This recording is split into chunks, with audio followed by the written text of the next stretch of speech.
स्वागत है दोस्तों आपके अपने YouTube चैनल नेक्सस एजुकेशन में। तो आज हम बात करेंगे एनिडेशन के बारे में।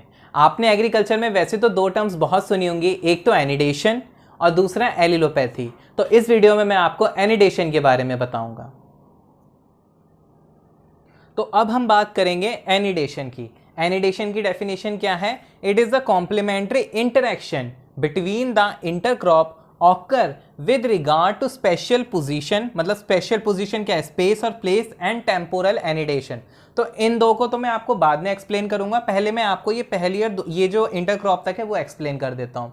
ये एनिडेशन क्या है? ये क्या है? जैसे कि आप जानते हैं इंटरक्रॉप होती क्या है। इंटरक्रॉप क्या होती है? जब दो क्रॉप को एक साथ लगाया जाए simultaneously on the same piece of land, एक ही लैंड पे लगाया जाए, एक साथ लगाया जाए with a definite row arrangement, ठीक है ना, एक डेफिनेट रो में लगाया जाए और वो दोनों क्रॉप एक दूसरे को क्या करें? कॉम्प्लीमेंट करें, ठीक है ना, एक दूसरे का नुकसान ना करें, एक दूसरे को सपोर्ट करें या तो बिल्कुल ही इंटरफेयर ना करें, ठीक है ना।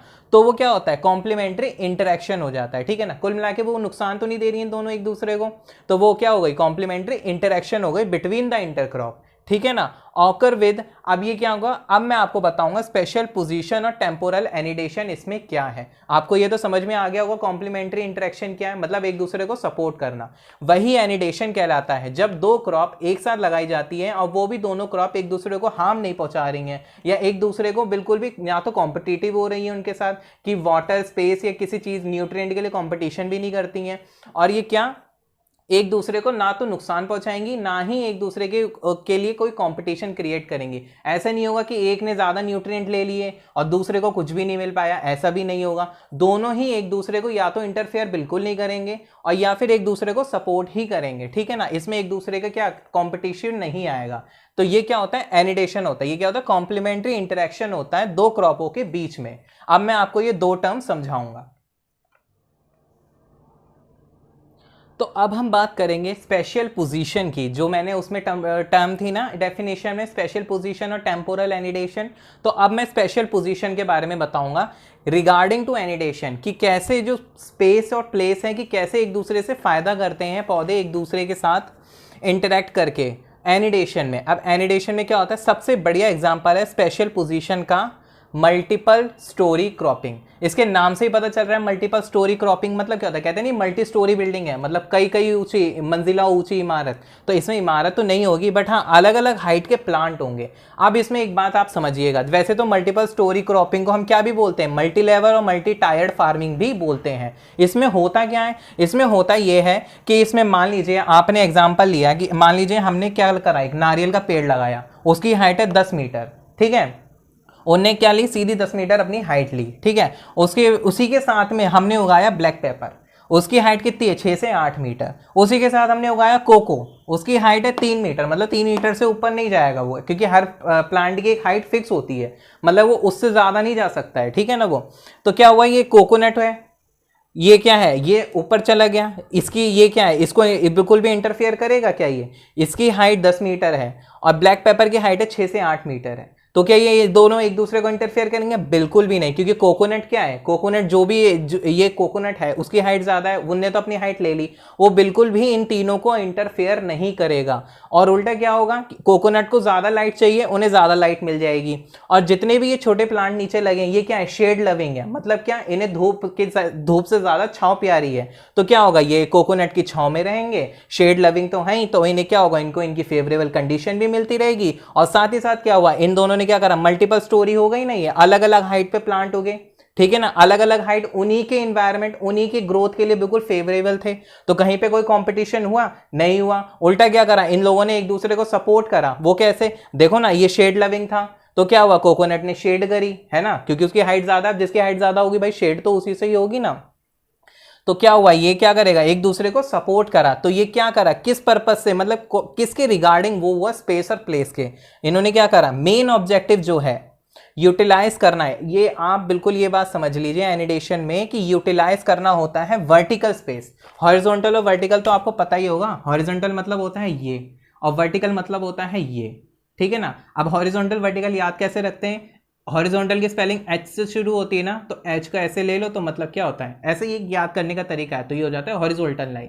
लेकिन इसमें क्या करेंगे, इसका मेन ऑब्जेक्टिव होता है यूटिलाइज करना वर्टिकल जितनी भी है, वर्टिकल स्पेस जितनी भी है। अभी इन्होंने क्या करा, इसको पूरी तरीके से यूटिलाइज करा, इसने भी यूटिलाइज करा, इसने भी यूटिलाइज करा, तीनों क्रॉपें एक साथ उगी बिना किसी कंपटीशन के, एक दूसरे को क्या कर रही हैं, सपोर्ट कर रही हैं। और ये सिर्फ अबव द सॉइल सरफेस नहीं है, बिलो द सॉइल सरफेस भी होता है। मान लीजिए कोई सॉइल, जो कोई भी, मान लीजिए कोई पौधा है, वो क्या है, बहुत ही डीप रूटेड है, वो चला गया 200 सेंटीमीटर, और कोई ये शैलो रूटेड है, वो चला गया 100 सेंटीमीटर, या उससे भी कम चला गया 40 सेंटीमीटर। तो क्या करेगा, ये जो पौधा होगा ये तो 200 सेंटीमीटर की, मतलब 2 मीटर के नीचे की जो डेप्थ है उसके न्यूट्रिएंट लेगा ना, वो उसमें थोड़ी इंटरफेयर करेगा 100 सेंटीमीटर वाले को। 100 सेंटीमीटर वाला अपनी लेयर की वो करेगा, अपने लेयर के न्यूट्रिएंट लेगा, और 200 सेंटीमीटर वाला अपने लेयर के न्यूट्रिएंट लेगा। तो यहां पे भी क्या, अबव द सॉइल नहीं, बिलो द सॉइल भी क्या करते हैं, एक दूसरे को बिल्कुल भी इंटरफेयर नहीं करते हैं। उल्टा ये एक दूसरे को या तो बिल्कुल भी कंपटीशन नहीं देंगे, ठीक है ना, और यूटिलाइज करेंगे वर्टिकल स्पेस। यहां पे भी इन्होंने वर्टिकल स्पेस करी, यूटिलाइज करी, यूटिलाइज मतलब पता है ना, उपयोग करी। और यहां पे भी इन्होंने क्या करा, यूटिलाइज करा ना वर्टिकल स्पेस को। कहीं भी ऐसी लाइन की बात आई नहीं, कहीं हमेशा ऐसे हाइट की बात हुई और ऐसे ही डेप्थ की बात हुई इनकी। तो अबव द सॉइल तो करता ही करता है यूटिलाइज, बिलो द सॉइल भी क्या करते हैं, यूटिलाइज करते हैं स्पेस को, ठीक है ना। तो ये क्या है, एनिडेशन with regard to special position, space और प्लेस, ठीक है ना। तो ये रहा, ये पहली जो थी मैंने डेफिनेशन, जो पहला पॉइंट था वो मैंने आपको समझा दिया है। तो जैसे कि मैंने आपको पिछली उसमें बताया, पिछली बार में, कि कैसे जो क्रॉप है एक ही लैंड पे होके डिफरेंट हाइट्स पे एक दूसरे को क्या कर रही है, कॉम्प्लीमेंट कर रही हैं। तो यही है एनिडेशन का with regard to special position.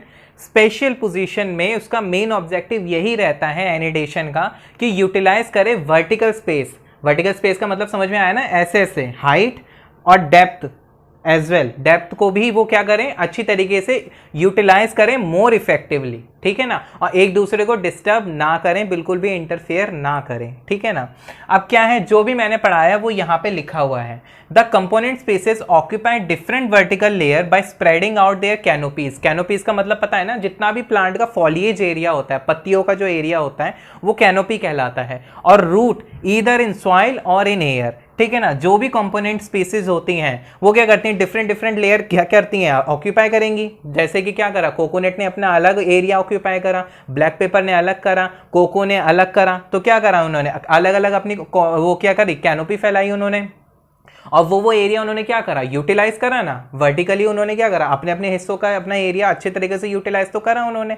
तो यही है इसका, ये एनिडेशन का स्पेशल पोजीशन की वर्टिकल, जितनी भी वर्टिकल जो है स्पेस है उसको क्या करना है, यूटिलाइज करना है मोर इफेक्टिवली। अब क्या है, जैसे कि इसमें एग्जाम्पल देके मैंने अच्छे से बता रखा है कि टॉल कॉम्पोनेंट स्पीसीज हैं, वो क्या करते हैं, कंपेरेटिवली टॉलरेंट होती हैं। किसके टॉलरेंट होती हैं, स्ट्रॉन्ग लाइट के। जितने भी ऊंचे ऊंचे पेड़ होते हैं वो ज्यादा लाइट के क्या होते हैं, उसको बर्दाश्त कर सकते हैं, तो आराम से वो ऊंचे पे उग जाएंगे, हाइट पे उगेंगे, उन्हें तो क्या है, उनके लिए सुइटेबल है। लेकिन जो शेड लविंग है उनके लिए तो मुश्किल हो जाती है ना। तो क्या होता है, to strong light and high evaporative demand, वो तो पूरी कर देगा, बड़ा पेड़ होगा उसमें ज्यादा पानी होगा, वो हाई इवेपोरेटिव डिमांड को भी आराम से पूरा कर देगा, ठीक है ना। वो क्या करेगा, जो लाइट जो आ रही है डायरेक्ट, क्योंकि जितना ऊंचे पे होगा डायरेक्ट सनलाइट भी उसी पे पड़ेगी, वो क्या करेगा, उसे भी झेल जाएगा आराम से, जो क्या होगा, टॉल प्लांट होगा, ठीक है ना। और जो शॉर्टर वन होंगे वो क्या करेंगे, उसी के नीचे रह के आराम से, क्योंकि जो पेड़ के नीचे तो छाव होती है, और वो पौधे क्या होते हैं, शेड लविंग होते हैं, वो क्या करेंगे इजीली, वो किस में वो होते हैं क्या, वो एक तो वो शेड लविंग होते हैं, उन्हें ज्यादा लाइट ना भी मिले तो काम चल जाता है उनका, ठीक है ना।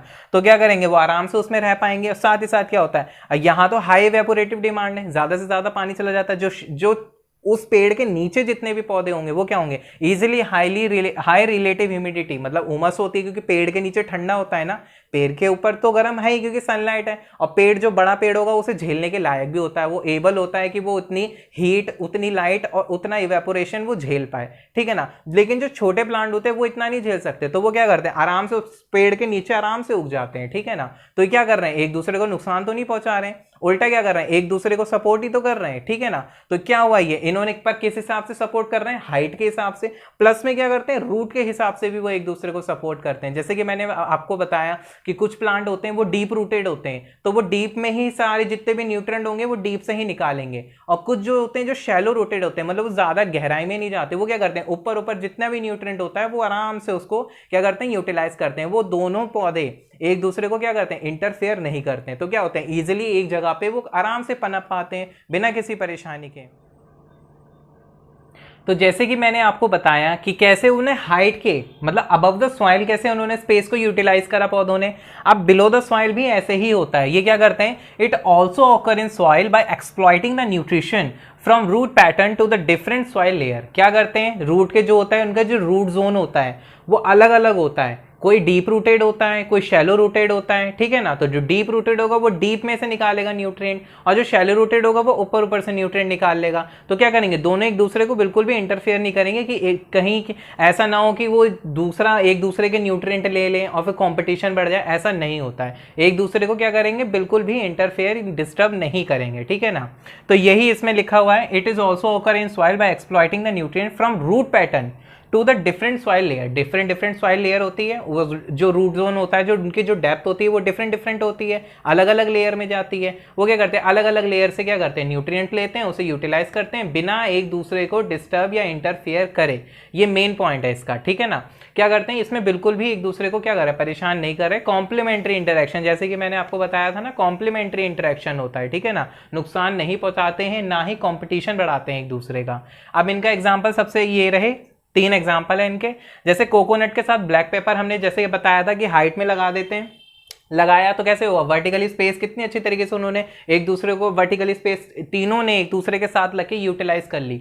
ये दोनों तो शेड लविंग थे, इनने दे दी शेड, क्या हुआ, दोनों आराम से क्या हुआ, आराम से पनप गए बिना किसी परेशानी के, ग्रो करा। ऐसे क्या, अब ये जो मल्टी लेयर फार्मिंग है धीरे धीरे क्या कर रहे हैं लोग ना, जो भी फार्मर्स हैं अब इसे क्या कर रहे हैं, अडॉप्ट कर रहे हैं। क्यों, क्योंकि क्या हो रहा है, इससे कम लैंड में वैरायटी ऑफ क्रॉप्स, मतलब अलग अलग वैरायटी की क्रॉप एक ही वन पीस ऑफ लैंड पे और बहुत अच्छी तरीके से उग रही है, ठीक है ना। क्या होता है, एक ही जो लैंड है, कम लैंड है, उसमें हमने ढेर सारी मतलब जो ये एक दूसरे को सपोर्ट कर रही हैं, एनिडेशन हो रहा है जिन क्रॉपों के बीच में, वो क्रॉप उगाई, क्या हुआ, दोनों ने जितनी भी क्रॉपें उगाई उनके बीच कोई कंपटीशन नहीं हुआ, सब अच्छी तरीके से उगी, तो क्या हुआ, फार्मर की इनकम बढ़ी, ठीक है ना।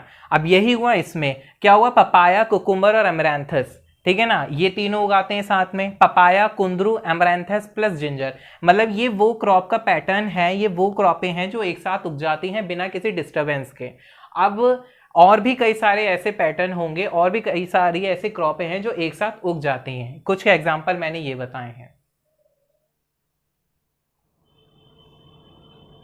तो अब हम बात करेंगे टेम्पोरल एनिडेशन की। पिछली बार हमने बात करी थी स्पेशल एनिडेशन की, जो अभी हमने लास्ट टॉपिक पढ़ा है, उसमें क्या था, उसमें हम स्पेस के थ्रू क्या कर रहे थे, पौधे एक दूसरे को सपोर्ट कर रहे थे वर्टिकली स्पेस के थ्रू, ठीक है ना। इसमें क्या करेंगे, it is the complementary interaction between the intercrop in time aspect. इसमें क्या करेंगे, टाइम के थ्रू एक दूसरे को सपोर्ट करेंगे। अब इसको मैं आपको एक एग्जाम्पल देके बड़ी अच्छी तरीके से समझा देता हूं।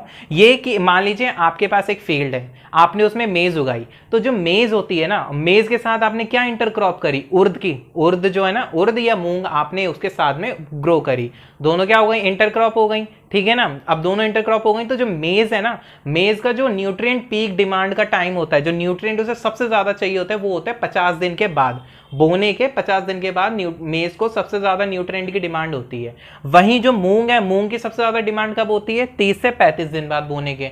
अब क्या हुआ, दोनों एक दूसरे को बिल्कुल इंटरफेयर नहीं करेंगे इसमें भी। क्यों, देखो ना, अब कंपटीशन जब होता है जब दोनों का न्यूट्रिएंट पीक डिमांड, मतलब क्या, जो न्यूट्रिएंट चाहिए, जब सबसे ज्यादा जरूरत होती है न्यूट्रिएंट की जिस समय पे, वो समय दोनों के अलग अलग है, तो क्या होगा, दोनों में कंपटीशन होगा, नहीं होगा। वो यूं कि जब इसे सबसे ज्यादा न्यूट्रिएंट की जरूरत होगी तब इसे जरूरत नहीं होगी, तो ये आराम से क्या कर सकता है, मेज है, आराम से बाद में आराम से न्यूट्रिएंट ले सकता है। दोनों में परेशानी कहाँ होती, जब दोनों का न्यूट्रिएंट पीक डिमांड का जो समय होता वो एक ही समय पे होता, ठीक है ना। तो क्या होता, कंपटीशन बढ़ जाता, फिर तो दोनों में न्यूट्रिएंट को लेके कंपटीशन हो जाता। बट क्या होता है, दोनों का जो न्यूट्रिएंट पीक डिमांड का टाइम क्या है, दोनों का अलग अलग है। तो क्या होता है, जब पहले क्या होता है, न्यूट्रिएंट पीक डिमांड किसकी हो जाती है, उर्द की होती है या मूंग का आ जाता है वो समय, तो आराम से क्या होता है, उर्द और मूंग न्यूट्रिएंट ले लेता है, उसे यूटिलाइज कर लेते हैं। लेकिन मेज का बाद में आता है, वो बाद में आराम से न्यूट्रिएंट लेके यूटिलाइज कर लेता है, क्योंकि उस समय जो मूंग की डिमांड होती है वो पूरी हो जाती है। फिर क्या करता है, मेज अपनी डिमांड आराम से पूरी कर लेता है। तो यहां क्या हुआ, यहां पे भी इन दोनों जो दो इंटरक्रॉप है उन्होंने क्या करा, एक दूसरे को सपोर्ट करा ना, कंपटीशन नहीं बढ़ाया, दोनों एक दूसरे को इंटरफेयर भी नहीं करा है दोनों ने। तो ये क्या हो गया, एनिडेशन हो गया। एनिडेशन क्या, कॉम्प्लीमेंट्री इंटरेक्शन है, ठीक है ना। तो ये मैंने आपको पिछले स्पेस के थ्रू भी बता दिया और टाइम के थ्रू भी बता दिया कि आपको कैसे हमने वो करा, कैसे दोनों क्रॉपों ने एक दूसरे को क्या करा, सपोर्ट करा। तो यही एनिडेशन था। अगर आपको हमारी दी गई नॉलेज अच्छी लगी हो तो प्लीज हमारे चैनल को सब्सक्राइब करें, लाइक करें और शेयर करें। Thanks for watching.